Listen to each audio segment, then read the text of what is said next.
Dragon के हर चाल पर भारत की नजर। ड्रैगन को चारों तरफ से घेरने की तैयारी।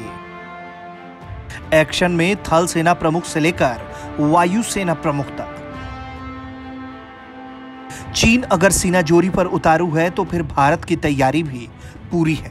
चीन जो दाव आजमाना चाहता है, भारत उसे उस दाव में पटकनी देने को तैयार है। यही वजह है कि चीन के एक चाल पर भारत 1.5 चाल चल रहा है। भारतीय सेना के थल सेना प्रमुख जहां लद्दाख दौरे पर हैं और सेना की तैयारियों का जायजा ले रहे हैं, तो इधर वायु सेना भी पूरी तरह से एक्टिव है।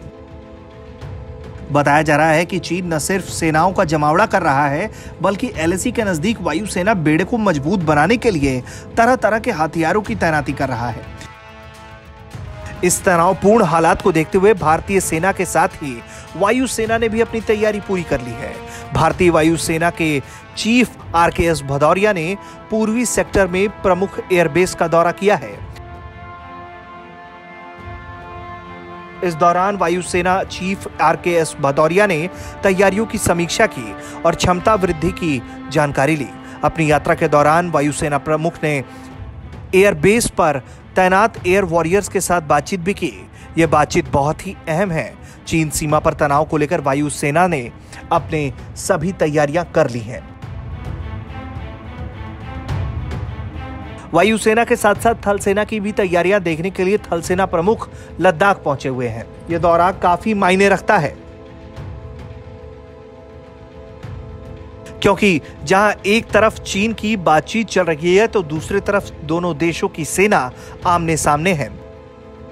चीनी सेना ने 29 अगस्त से लेकर 1 सितंबर तक 3 बार घुसपैठ की कोशिश की, जिसे भारतीय सेना ने नाकाम कर दिया। जहां चीन को एक तरफ नाकामी हासिल हुई, वहीं दूसरी तरफ भारत ने लद्दाख में पैंगोंग इलाके में नॉर्थ फिंगर 4 को अपने कब्जे में ले लिया। जून महीने के बाद पहली बार भारतीय सेना के कब्जे में यह इलाका पूरी तरह से आ गया है। अब यहां से सबसे निकट की चीनी पोस्ट फिंगर 4 के ईस्ट हिस्से में है, जो भारतीय सेना की पोजीशन से कुछ ही मीटर की दूरी पर है। चीन इससे बुरी तरह बौखलाया हुआ है और इसी को लेकर भारत ज्यादा चौकन्ना है और भारत भी चीन के मुकाबले अपनी तैयारी को तेज कर चुका है। ब्यूरो रिपोर्ट, भारत तक।